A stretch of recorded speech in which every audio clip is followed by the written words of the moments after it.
Hello friends. Media mature के YouTube channel the zero में एक बार फिर आप सभी का हार्दिक स्वागत है। आप देख रहे हैं अपना लोकप्रिय कार्यक्रम अगेंस्ट PACLL। तो जैसा कि साथियों देखा था हमने पिछले वीडियो में कि किस प्रकार से ये सारा जो दोष है इनके ऊपर मढ़ दिया गया एजेंटों के ऊपर कि भाई एक तो ये किताब दे के ट्रेनिंग दे रहे हैं आपको, उसके ऊपर से ये तो बोल रहे हैं हाथ खड़े करके कि भाई किताब से तो हमारा वास्ता ही नहीं है, ये किताब हम बंद कर चुके हैं। और सेबी की नज़र में इसी किताब के माध्यम से तो एजेंटों को और फील्ड एसोसिएट्स को ट्रेनिंग मिलती थी कि कैसे निवेशकों को अट्रैक्ट करना है, अपनी कैसे आकर्षित करना है यहाँ पर निवेश करने के लिए। पर चलिए अभी और भी बहुत सारी चीज़ें हैं, ये तो शुरुआत है, ये तो सच्चाई की शुरुआत है जो इन लोगों ने छुपाई है आपसे। अभी ये पूरा ऑर्डर कंप्लीट होगा तब इनका असली चेहरा सामने आएगा। उस समय तो कोई मुँह नहीं खुला, अब ज़िंदाबाद मुर्दाबाद के लिए सबके मुँह खुलते हैं। और इसमें अब सेबी ने ये बात पकड़ते हुए साफ कहा है कि पीएसीएल ने बहुत बार अपने जवाबों में रूल बुक की बात की है, लेकिन कभी भी पीएनएन की बात नहीं की। यानी इसने अपनी उस किताब की बात नहीं की, पल्स नेशनल नेटवर्क की बात नहीं की, कभी नहीं की। और ये चीज़ अगर सेबी ने ना पकड़ी होती तो फिर तो ये बात कभी सामने ही नहीं आती। यानी इसमें पूरी जांच पड़ताल सेबी ने जी जान लगा के की है निवेशकों के हित में। यहाँ फंसाया किसने है आपको? एक तो कंपनी ने, दूसरा आपके इन प्रमोटरों ने, ये पीएसीएल कस्टमर एसोसिएशन ने। यहाँ पर किसी भी डायरेक्टर ने कुछ नहीं कहा, सब ने सिर्फ यही बोला मैं अब इसका डायरेक्टर नहीं हूँ, मेरी इसकी जिम्मेदारी नहीं है। यानी बिना डायरेक्टरों के पीएसीएल चल रही थी। यहाँ पर सीधे आपको डुबवाने वाले हैं आपके नेगेटिव सीनियर और ये पीएसीएल कस्टमर एसोसिएशन। जो भी इन्वेस्टिगेशन हुई, जो भी जांच पड़ताल हुई सेबी के द्वारा, उस पूरे समय सीमा में कभी भी पीएसीएल ने कोई जिक्र ही नहीं किया कि रूल बुक जो है अब हम इस्तेमाल नहीं करते हैं। और इसने जबकि हमेशा पीएसीएल ने यही कहा कि रूल बुक और सर्कुलर हमारे बने हुए हैं, समय समय पर हम उसको अपडेट करते हैं। अचानक से एक दिन बस बोल दिया इसने कि रूल बुक तो हम अब इस्तेमाल करते ही नहीं हैं। इसके पहले किसी भी जांच पड़ताल में पीएसीएल ने ऐसा नहीं बोला। यानी पीएसीएल कस्टमर एसोसिएशन ये सब बात बात पे पलट रहे हैं, एक ही चीज़ को लेकर के अपने दो बयान जारी कर रहे हैं। अब सेबी पहले वाले को सही समझे कि दूसरे वाले को सही समझे। एक समय पर बोल रही थी रूल बुक के मुताबिक हम काम करते हैं, रूल बुक बनाई है हमने बोर्ड ऑफ डायरेक्टर्स की मीटिंग में। फिर दूसरी बार कह रही है कि रूल बुक तो हमने कब की बंद कर दी थी, रूल बुक तो हम अब चलाते ही नहीं थे, सिर्फ मुंह से अपने एजेंट और फील्ड एसोसिएट को बोलते थे ऐसा ऐसा बोलना निवेशक को, तो वो भी जाके ऐसा ऐसा बोल देता था, कहीं कुछ लिखित में नहीं था। दो बयान जारी किए हर चीज़ केस में।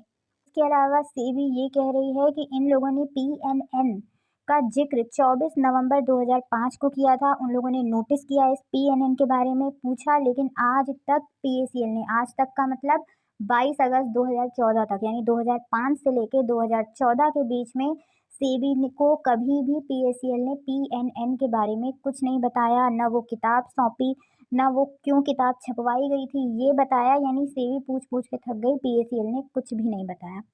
इस प्रकार से पीएसीएल अपने ही बयानों को झुठला रही है। कभी बोल रही है कि हमारे पास प्रमोशनल मटेरियल नहीं है, कभी बोल रही है कि हाँ है प्रमोशनल मटेरियल, जो इन्होंने हर एक एजेंट और फील्ड एसोसिएट को बांट रखा था, जिसमें इनका पूरा प्रोसीजर था इस किताब में, और इस किताब से ही वो झुठला रही है।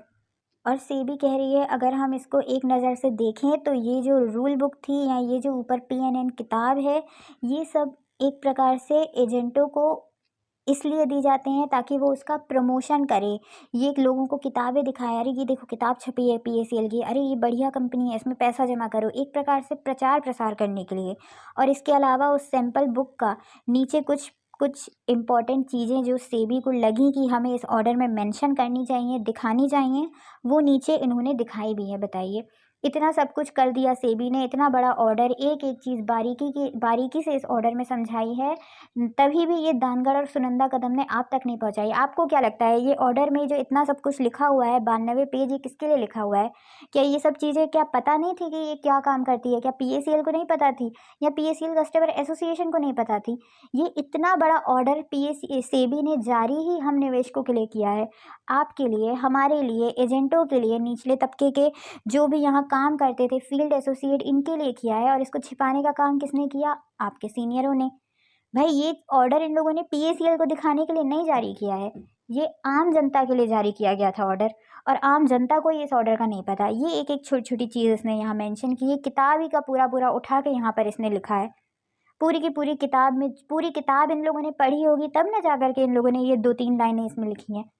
तो सेबी ने इतनी मेहनत की, लेकिन आपके साथ गद्दारी आपके सीनियर ने की है, सेबी ने नहीं की है। मुर्दाबाद के नारे लगने चाहिए तो दानगढ़ के लगने चाहिए, सुनंदा कदम के लगने चाहिए, पूरे के पूरे AISO संगठन के लगने चाहिए, PACL कस्टमर एसोसिएशन के लगने चाहिए, और जितने भी आपके नेगेटिव सीनियर हैं उनके लगने चाहिए।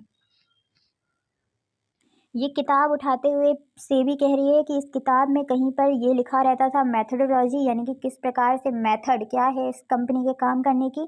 A नंबर पे लिखा रहता था एग्रो फार्म, जहाँ एग्रो शब्द आ गया वहाँ पे तो आपको सेबी एक्ट के अंतर्गत सेबी से लाइसेंस लेना है। एग्रो फार्म शब्द का इस्तेमाल कर रहे हैं, लेकिन आप लाइसेंस लेना पसंद नहीं कर रहे हैं वहाँ से। कंपनी जो है लॉन्ग टर्म लीज मतलब होता है जो हम कुछ समय के लिए, एक निर्धारित समय अवधि के लिए दूसरे की संपत्ति का इस्तेमाल करते हैं, तो लॉन्ग टर्म लीज पर ये वो संपत्ति लेती है PACL, या ओनरशिप बेसिस पर लेती है, मालकाने अधिकार पर लेती है, या अपने यूनिट होल्डर यानी ग्राहक के तरफ से वो PACL अपने अंतर्गत उस ज़मीन को लेती है। सबसे ज़्यादा जो वो प्रायोरिटी देती है, सबसे ज़्यादा किस प्रकार के प्लॉट को लेती है, जो वेस्ट लैंड है यानी बंजर ज़मीन है उनको लेती है, और उस पर बहुत सी तकनीकियों का इस्तेमाल करते हुए अलग अलग उपकरणों का इस्तेमाल करते हुए उस बंजर ज़मीन को एक उपजाऊ ज़मीन में परिवर्तित कर देती है। इसके साथ ही यहाँ पर ये सिक्योरिटी क्या लिख रही है, यहाँ पर सिक्योरिटी के अंतर्गत इसमें ये लिख रही है कि जो ओनरशिप है उस संपत्ति की, जैसे ही एक ग्राहक अपनी किस्तें पूरी यहाँ जमा कर देता है, इसके बाद जो है कंपनी उस ज़मीन को ग्राहक के नाम पर कर देती है, ट्रांसफ़र कर देती है, और जो भी लीगल डॉक्यूमेंट बनने हैं, पेपर वर्क होना है, वो कम से कम समय में भी वो तैयार कर देती है PACL, ज़्यादा समय। अब चूंकि पूरा का पूरा प्लॉट ही ग्राहक के नाम पर है, तो इसलिए कहीं कुछ फ्रॉड का तो प्रश्न ही नहीं उठता है। ग्राहक जो है पूरे तरीके से संतुष्ट है, क्योंकि जैसे ही उसने आखिरी पेमेंट की, ये प्लॉट हो गया अब ग्राहक के नाम पर। जैसे ही ग्राहक के नाम हो गया, अब भाई इस ज़मीन को तुम विकसित बनाओ ना बनाओ, जो करना है करो, जब मेरा मन करेगा मैं तुमसे खाली करा दूंगा। तो ग्राहक इस प्रकार से रहता था संतुष्ट। और कुछ हाइलाइट्स जो कि PACL ऑफ़र करती थी ग्राहकों को, ये भी लिखे हुए हैं। देखिए कितनी मेहनत की है। इतनी मेहनत अगर आज आप बोलेंगे दानगढ़ को, ये जो बोलते हैं जाके अनशन आंदोलन करने से कुछ होता है, अगर चाहती तो सेबी भी बैठ जाती ना अनशन आंदोलन पे कि ना मेरे से लाइसेंस लेना पड़ेगा PACL को, नहीं तो मैं यहाँ भूख हड़ताल पे बैठी हूँ। उन्होंने भी तो लिखित में किया ना, इतना बड़ा ऑर्डर पास किया 92 पेज का लिखित में, इतनी मगजमारी की। किसके लिए मगजमारी की?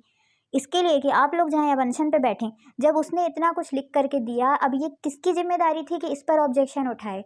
जब सेट कोर्ट में अपील हुई इसकी, तो पहले सेबी का ऑर्डर तो आप पढ़ेंगे, तब तो आप किसी को भेजेंगे अपनी तरफ से सेट कोर्ट में कि तुमको ऐसा ऐसा बोलना है। इन लोगों ने आपको तो कहीं इन्वॉल्व ही नहीं किया।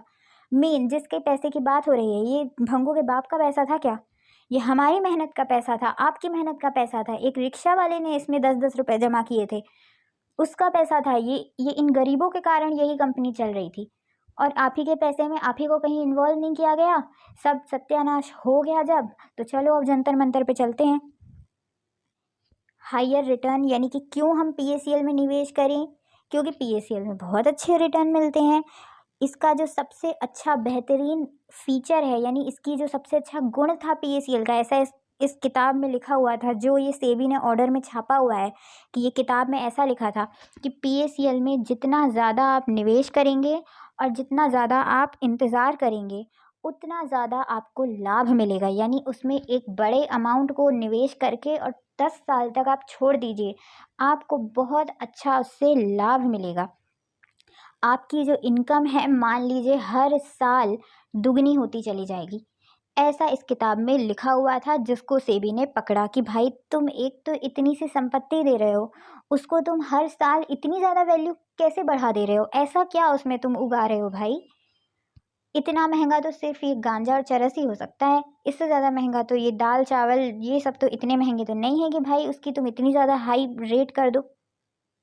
दूसरा इसका पॉइंट है फुल्ली सिक्योर्ड, यानी आपका पैसा इसमें पूरे तरीके से सुरक्षित रहता है। जैसे आपका अभी तक 2022 तक, इसमें 2014 से लेके 2022 तक आपका पैसा सुरक्षित रहा है, और न जाने अब कितने सालों तक ये पैसा सुरक्षित रखा रहेगा वहाँ पर लोढ़ा कमेटी के पास। तो यहाँ पर ये PACL ने लिखा है किताब में कि आपका पैसा हमारे पास पूर्ण रूपेण सुरक्षित रहता है। कैसे? क्योंकि जिस भी संपत्ति पर ये लोग मतलब कुछ उगा रहे हैं, उसको विकसित कर रहे हैं, वो संपत्ति आपके पूरे निवेश वहाँ पर यानी ज़मीन की जो कीमत है आपने जिस दिन PACL में जमा कर दी, उससे 270 दिन के भीतर-भीतर वो उस ज़मीन को आपके नाम पर कर देती है।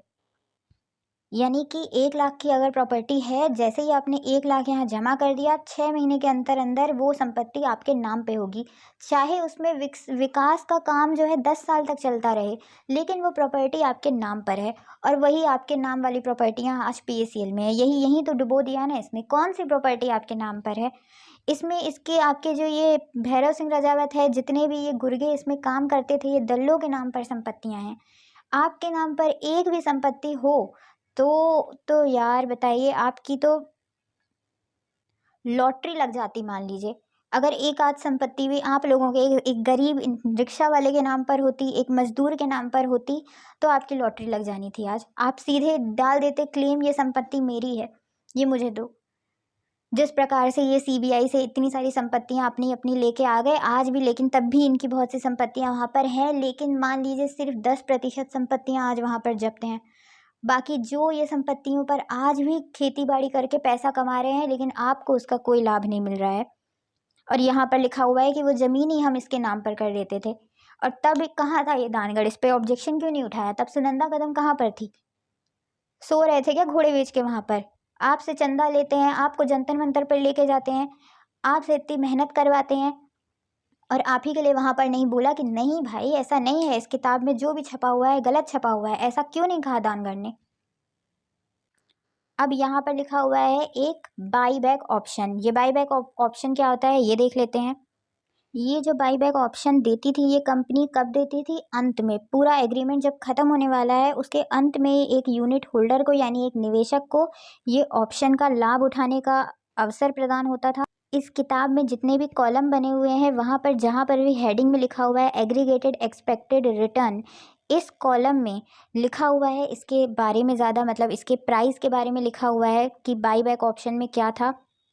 और इस कॉलम में जितने भी अमाउंट लिखे हुए हैं ये PACL बिना किसी सार्वजनिक सूचना के बदल सकती है। यानी कि ये जो है अमाउंट ऊपर नीचे हो सकता है, होता नहीं था, हालांकि लिखा हुआ है इसमें कि हो सकता है। इसके अंतर्गत क्या था कि एक निवेशक को अपना एग्रीमेंट ख़त्म होने के 180 दिन पहले PACL को ये जानकारी देनी होगी कि मैं प्लॉट लेना चाहता हूँ या नहीं। यानी एक तो आपने कुछ भी नहीं कहा तो मान लीजिए आपको प्लॉट ही मिलना है, लेकिन अगर 180 दिन पहले आप बाई बैक ऑप्शन का इस्तेमाल करते हुए PACL को बोल सकते हैं कि ये मुझे प्लॉट नहीं चाहिए, ये प्लॉट मैं वापस आपको बेचता हूँ, मुझे इस प्लॉट की कीमत दे दीजिए, मुझे पैसे के बदले में मेरा पैसा दे दीजिए।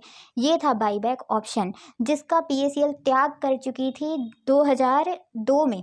2002 में या 1997 में, हम लोगों ने पिछले वीडियो में देखा था। इन्होंने अगर ये 10 से 27 नंबर स्कीम के बीच में आता था तो उसने 1997 में ही त्याग कर दिया था, ऐसा PACL कह रही थी। जबकि इस किताब में आज भी ये लिखा हुआ था कि बाई बैक ऑप्शन आपके पास है, आप चाहे तो प्लॉट लें, नहीं चाहते हैं तो इसी प्लॉट को कंपनी को वापस बेच दें और प्लॉट के बदले में आप पैसा ले लें। बस इतना है कि एग्रीमेंट पूरा होने से 180 दिन पहले आपको ये सूचना कंपनी को देनी पड़ेगी। अगला है ये जॉइंट होल्डिंग, ये हम अगले वीडियो में देखेंगे। अभी हम 47 पेज तक देख चुके हैं कि 47 पेज में किस प्रकार ने सेबी ने PACL की एक एक पॉइंट को पकड़ा हुआ है। इस पूरी किताब को उन्होंने पढ़ा, इस किताब के जो जो सही सही यहाँ पे पॉइंट होने चाहिए ये पॉइंट यहाँ पर लिख कर दिए हैं, और इसके बाद भी आपको सच्चाई इन लोगों ने बताई नहीं। ये सब एक साथ में नहीं हो जाता, ये 92 पेज का ऑर्डर एक साथ में नहीं बन गया। ये 92 पेज के ऑर्डर में पूरा इतिहास लिखा हुआ है। अगर ये इतिहास ही आपको शुरू से बताए रहते तो ये 92 पेज का ऑर्डर कभी बनता ही नहीं।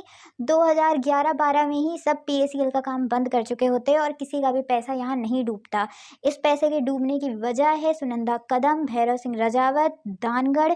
इन सबको आप थाने लेके जाइए, जांच करवाइए कि ये इसके संबंध में इसने क्या किया, किस नोटिस से इसने हम लोग को जानकारी दी। इसने जो इतनी जिम्मेदारी ली हुई थी निवेशकों की, कौन से निवेशक को इसने इस ऑर्डर के बारे में बताया?